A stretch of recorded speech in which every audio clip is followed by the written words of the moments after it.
You're nothing but a guest in this house. Linda's voice echoed through the dining room as she slammed her hand on the antique mahogany table. No marriage certificate means no rights.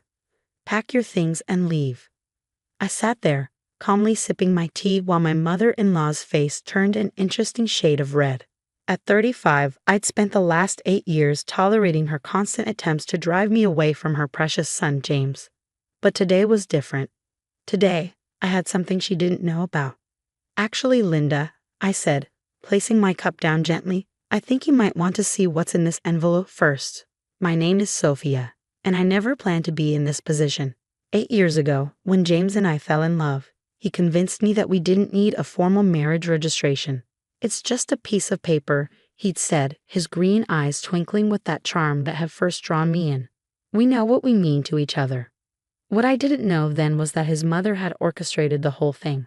Linda Bennett, matriarch of the prestigious Bennett family, had never approved of me. In her eyes, I was just a music teacher who'd somehow ensnared her surgeon's son.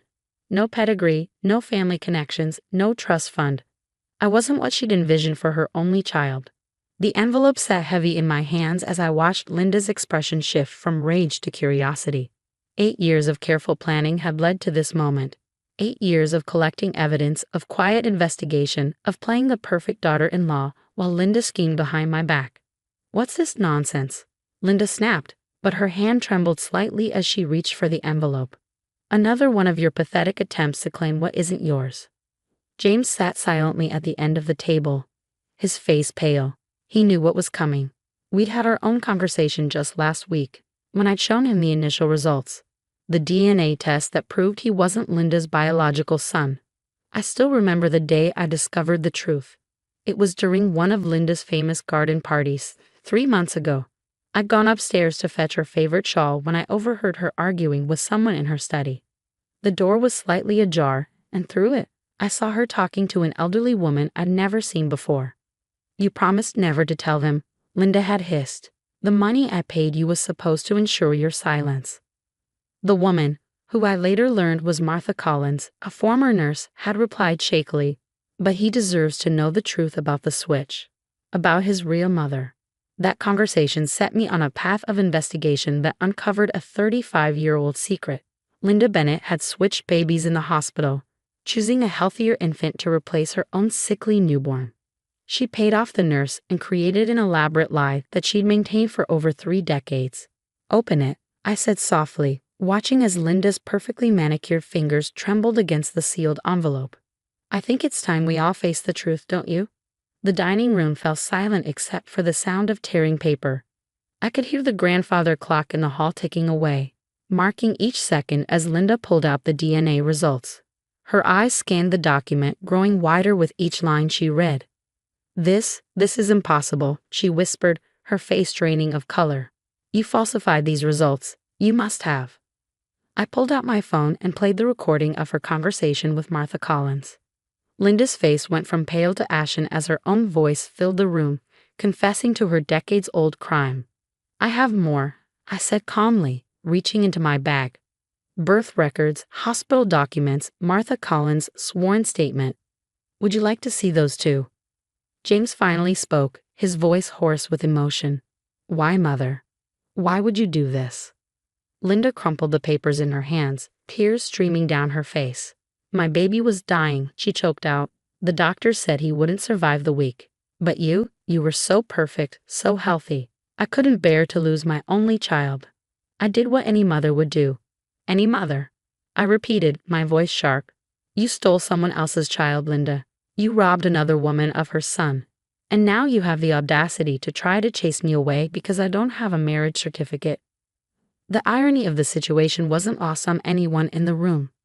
Linda, who had spent years questioning my legitimacy in her son's life, was facing the ultimate question of legitimacy herself. Where is she? James demanded, standing up. My real mother, is she alive? I nodded slowly. Her name is Elizabeth Carter. She lives in Portland, and unlike some people, I glanced pointedly at Linda. She's been desperate to know what happened to her son all these years. Linda collapsed into her chair, her carefully constructed world crumbling around her. The woman who had spent years tormenting me about not being officially part of the family was about to learn a harsh lesson about what family really means. The police have already been notified, I added, gathering my things. They're very interested in speaking with you about the hospital records you falsified, and Martha Collins has agreed to testify. As I stood to leave, Linda grabbed my arm, her grip desperate. Please, she begged, you can't do this. This is my family. I gently removed her hand, looking her straight in the eyes. No, Linda, this was never your family. It was stolen, just like you tried to steal my place in it. The only difference is I have proof of your crimes. The sound of police sirens in the distance brought a fitting end to our conversation. As Linda buried her face in her hands, I turned to James, who looked shell-shocked but resolute. Ready to meet your real mother? I asked softly. He nodded, taking my hand. Together, he said firmly, as a real family should be. The drive to Portland was quiet, filled with the weight of unspoken thoughts. James gripped the steering wheel tightly, his knuckles white as we made our way through the rain-slicked roads. I watched his profile, noting how he seemed to be processing years of lies with each passing mile. Linda's arrest had made the local news, though the full story was still unfolding. The police had found more evidence in her study. Documents, letters, and a diary that detailed her elaborate scheme. She'd not only switched the babies but had actively worked to keep Elizabeth Carter away from Boston, using her family's influence to block any attempts at investigation. What if she doesn't want to meet me? James finally broke the silence, his voice barely above a whisper. What if she's built a life without me and doesn't want to disrupt it? I reached over and squeezed his hand. Elizabeth has been searching for you for 35 years. She never gave up hope. During my investigation, I found Elizabeth through an online support group for parents of missing children. Her story had caught my attention immediately. A baby switch at Massachusetts General Hospital, the same hospital where James was born. When I reached out to her, the pieces started falling into place. We pulled up to a modest craftsman-style house with a well-tended garden. Wind chimes tinkled softly on the porch, and through the window, we could see warm light spilling out. James sat frozen in the driver's seat, staring at the house. What do I even say? He asked, running a hand through his hair. How do you start a conversation with a mother you never knew you had? Before I could answer, the front door opened. Elizabeth Carter stood in the doorway, one hand pressed against her heart. She was a petite woman with James's same green eyes and gentle features. The resemblance was striking, something Linda had probably noticed and feared all these years. James, her voice carried across the yard, trembling with emotion. The moment felt surreal as we walked up the path. Elizabeth's hands shook as she reached out to touch James's face, tears streaming down her cheeks. I knew, she whispered. I knew in my heart you were out there somewhere. Inside, Elizabeth's home was warm and inviting, filled with books and family photos. She led us to the living room where tea and cookies were already set out. I've been baking all day, she admitted with a nervous laugh. I didn't know what else to do with myself. As we sat down, Elizabeth pulled out an old photo album. I want you to see something, she said, opening to a page marked with a faded ribbon. This is your father, Thomas. He passed away 10 years ago, still believing we'd find you someday. James stared at the photo of a man who shared his smile, his hands gripping the album tightly. I have siblings, he asked, noticing other family photos. Elizabeth nodded, wiping away tears. 2 sisters, Sarah and Emma. They're so excited to meet you. They'd grown up hearing about their lost brother. As Elizabeth shared stories about James's biological family, I watched the tension slowly leave his shoulders. Here was a mother who had never stopped loving him, never stopped searching, never tried to control or manipulate his life. I tried to find you, Elizabeth said, her voice catching. For years, I hired private investigators, reached out to hospitals, even appeared on true crime shows. But Linda Bennett's influence was too strong. Every lead would suddenly go cold. Every inquiry would hit a dead end. James looked up from the album, his eyes filled with a mix of pain and anger. She robbed us of so much time, he said quietly. All those years. Elizabeth reached out and took his hand. We have now, she said firmly. And thanks to Sophia, we have the truth. When she contacted me, showed me the evidence she gathered, it was like all my prayers had finally been answered. The conversation flowed naturally after that, Years of lost time trying to compress themselves into hours. Elizabeth showed James more family photos, told him about his sisters, his extended family, the grandfather who had left him a trust fund that Linda had somehow managed to hide. "There's something else you should know," Elizabeth said, getting up to retrieve a document from her desk. "When Sophia first contacted me, I had my lawyer prepare this. It's the deed to this house, and I've added your name to it." James started to protest, but Elizabeth held up her hand. "This house has been in our family for generations. It should have been your home too. I want you to have a legal claim to your heritage, something that can't be taken away." As she handed him the papers, our phones buzzed simultaneously. It was a news alert. Linda had attempted to flee custody but had been caught at the airport. She'd been trying to board a flight to the Cayman Islands with a fake passport and a substantial amount of cash. "She never learned," I said, shaking my head. "Even now, she's still trying to run from the truth." Elizabeth set down her tea with a steady hand. "What she did, stealing a child, destroying records, using her influence to cover it up. She'll have to face the consequences now." James was quiet for a moment, then looked at his biological mother with determination.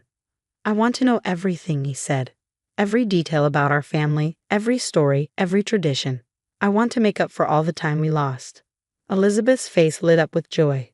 "Well, then," she said, reaching for another photo album, "let me tell you about the summer your father and I met. It was right here in Portland." As Elizabeth began her story, I watched James lean forward, absorbing every word. The weight of Linda's lies seemed to lift with each passing moment, replaced by the warmth of genuine family love. Outside, the rain had stopped and sunlight was breaking through the clouds, as if nature itself was celebrating this long-awaited reunion. 3 months later, I stood in the doorway of our new Portland home, watching James and Elizabeth work together in the garden. They were planting roses, a Carter family tradition, Elizabeth had explained. Every generation added their own variety to the garden. The criminal case against Linda had moved quickly, with Martha Collins' testimony, the hospital records, and Linda's own detailed diary. The prosecution had an airtight case. She'd been sentenced to 15 years for kidnapping, fraud, and obstruction of justice. The Bennett family fortune, built partially on her lies, was being investigated. James's sisters, Sarah and Emma, have flown in from Seattle and Chicago respectively. The reunion had been tearful but joyous. Looking at them together, the family resemblance was undeniable. They shared the same laugh, the same expressive hands when they talked, even the same way of scrunching their noses when confused. "You know what's funny?" Sarah had said during one of our family dinners. "We used to play this game when we were kids, imagining what our brother would be like. Emma always said he'd be a doctor." While she got that part right, James had laughed, finally comfortable with his place in this new family. The transition hadn't been entirely smooth. James had good days and bad days, moments when the weight of Linda's betrayal would hit him anew. But Elizabeth's unwavering love and acceptance helped heal wounds he hadn't even known he carried. "Sophia," Elizabeth called from the garden, waving me over. "Come help us decide where to plant James' roses." As I joined them, kneeling in the rich soil, I couldn't help but smile at how natural this felt. Elizabeth had embraced me as warmly as she had James, treating me like the daughter she'd always wanted. "I was thinking," James said, wiping dirt from his hands, "maybe we should have that wedding ceremony now. A real celebration with our real family." I looked up, surprised. After years of avoiding official registration, this suggestion meant more than just paperwork. It was James' way of fully embracing his true identity, his real family, and our future together. Elizabeth beamed, already planning in her head. "We could have it right here in the garden. Your grandfather got married here too, you know. It's another Carter tradition." The mention of traditions reminded me of something. I went inside and returned with a small box I'd been saving for the right moment. "Speaking of family traditions," I said, opening the box to reveal an antique locket. "Elizabeth gave me this last week. It has pictures of your grandparents on their wedding day. She thought you might want to have it." James took the locket carefully, his eyes moistening as he opened it to see the faces of the grandparents he'd never known. "They look so happy," he said softly. "They would have adored you," Elizabeth assured him, placing a gentle hand on his shoulder. "Just like they would have loved Sophia for bringing our family back together." That evening, as we sat on the porch watching the sunset, James pulled me close. "Thank you," he whispered, for not giving up, for finding the truth, for giving me my real family. I squeezed his hand, remembering that tense dinner with Linda 3 months ago. I always knew we were meant to be a real family, we just had to find the right one. Inside, we could hear Elizabeth on the phone with Emma, excitedly discussing wedding plans. Sarah had already texted several venue suggestions, though we all knew the garden would be perfect. The next morning brought news that Linda had attempted to appeal her sentence, claiming diminished capacity. The judge had denied her requests, seeing through her final attempt at manipulation. "She'll never change," James said when he heard the news, but his voice held no bitterness anymore. "But she gave me one gift, even if she didn't mean to. She led me to you, and through you to my real family." As spring turned to summer, the roses James and Elizabeth planted began to bloom, deep red blossoms that Elizabeth said matched the ones her husband had planted when they first moved in. Life had come full circle in the most unexpected way.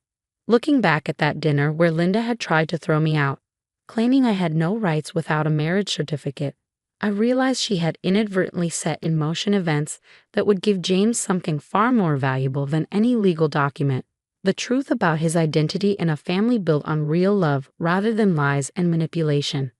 "You know what's ironic?" I said to James as we watched the sunset from our new porch. "Linda was so focused on keeping me out of the family that she never realized she was the one who didn't belong." James nodded, a peaceful smile on his face. "Sometimes the family you're meant to have finds you, even if it takes 35 years and one very determined wife." As if on cue, Elizabeth called us in for dinner, her voice filled with the warmth that had been missing from Linda's all those years. We went inside together, leaving the shadows of the past behind and stepping into the light of our true family's love.